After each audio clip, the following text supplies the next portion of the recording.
Hi guys, my name is Robert Schmidt.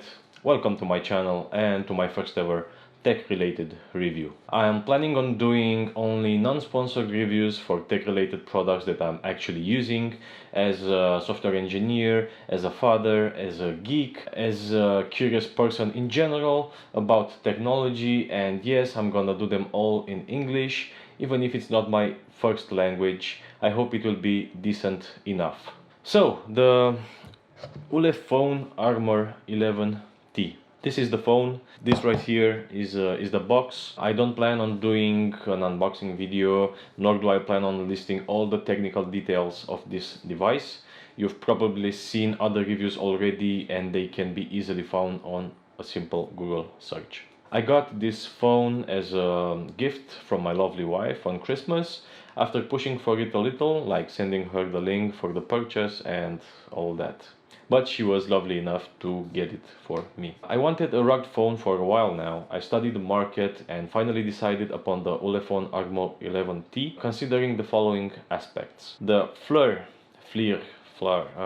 I don't know how is this pronounced in English exactly. So the thermal imaging camera, which on this phone uses the Lepton 2.5-inch sensor, by the way. I wanted flagship level specifications and I wanted to be as newly released as possible. I chose the 11T since it was the only rugged phone with a FLIR camera that also had 5G connectivity, and I thought it would be a good addition. The runners-up were the Cat S62 Pro, the Ulefone Armor 9 and the Blackview BV9800.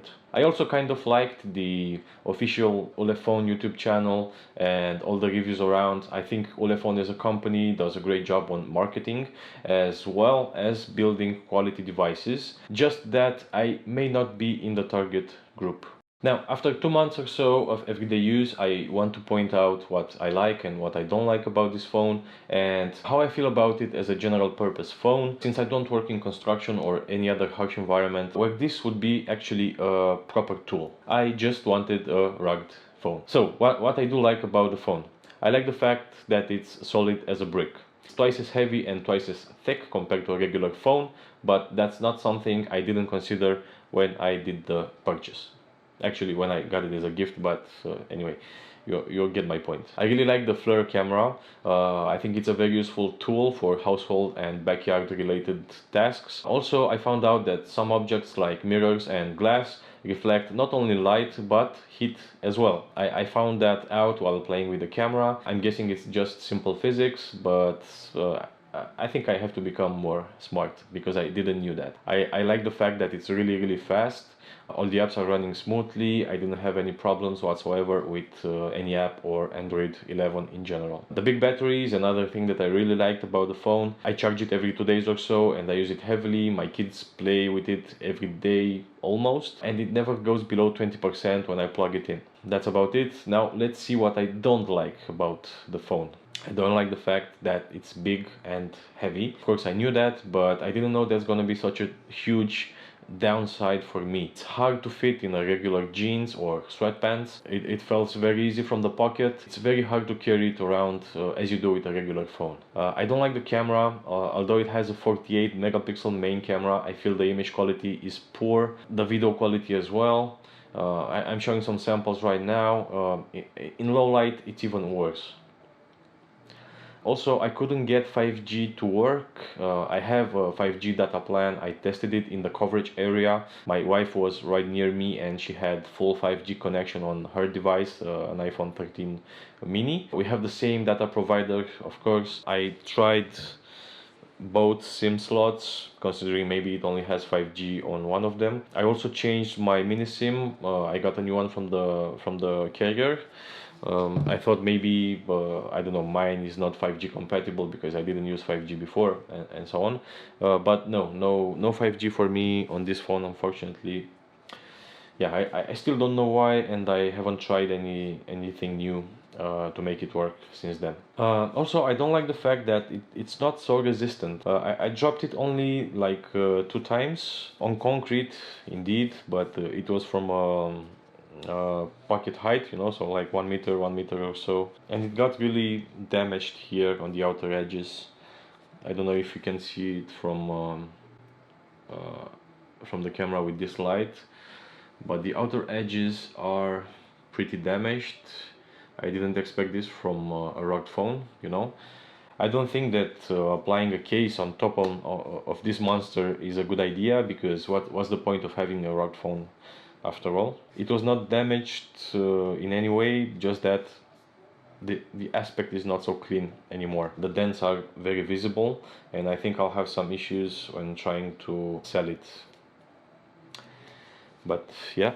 Also, the thing I really don't like about this phone is the camera focus. So I use this app while doing the grocery shopping, and it's just terrible. Maybe it's the app's fault, maybe the Android developers should have used the macro camera if available.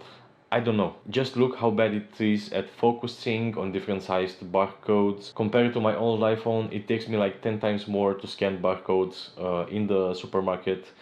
And if I think about it, this is the main reason I will no longer be using this phone. Now, to provide a little more context, in the past 13 years I've had mainly iPhones, except a short 2-week period back in 2010 when I had a Samsung S3, I think, which I discarded very quickly as I found Android to be a terrible user experience back then.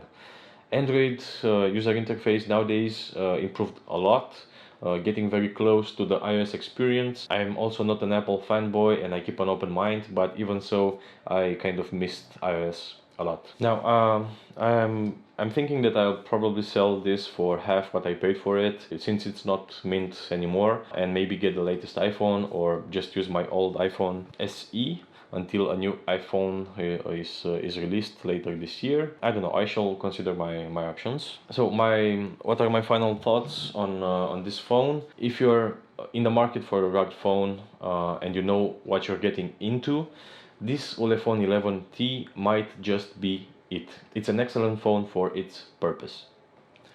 But if you're like me and just wanted to switch phones and you find a rugged phone to be appealing, you might want to think twice and maybe go for a regular phone with a standard case instead. This silicone case, by the way, never let me down. I don't even have a screen shield on this phone, and this phone has been dropped a lot in the last 2 years. Thank you for watching. If you consider this to be useful, please help me with some feedback by commenting or liking this video. If you have any questions about the phone, please leave them in the comments and I will reply quickly. Consider subscribing if you want. I usually post content in Romanian, but for the honest reviews, I think I'll stick to English in the future as well. Cheers!